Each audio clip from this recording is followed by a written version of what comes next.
The first company at a high-tech office in Sweden has started administrating the option of the chip, RFID, radio frequency identification, under the skin that will make it accessible for employees to gain better access and allow more functions such as operating doors and copy machines.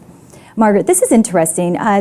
As we move into the future with the chip, we've been hearing lots of discussions about what the pros and cons to having a chip. And really, I mean, what if you're having something invasive put under your skin just to open doors and to swipe the copy machine? It makes me think, what are the benefits truly of having this, foreign object necessarily inside your skin for just those, everyday tasks that should be easy enough to do? Right. Obviously, more sinister forces are at play here, in my opinion. If someone can put a chip inside your body, they can track your movement, control your money, control what you say, control your food, control where you go. Could they eventually kill you if you don't obey the rules? I don't know. This is really troubling to me.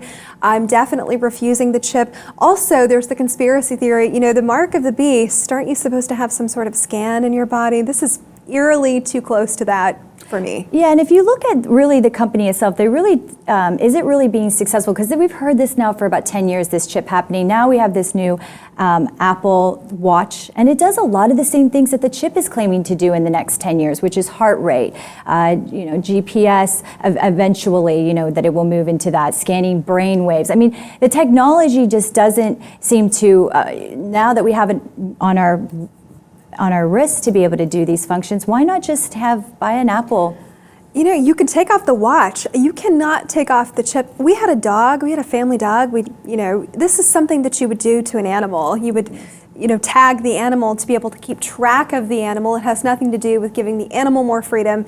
This is a sinister way of taking freedom away from people.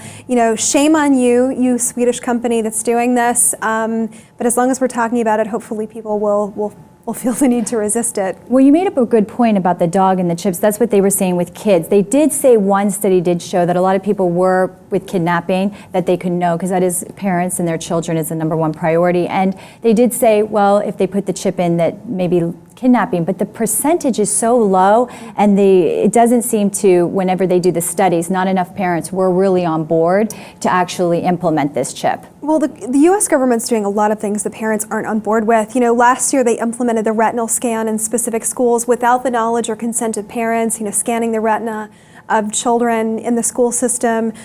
This is one step over the line for me, and, no thank you.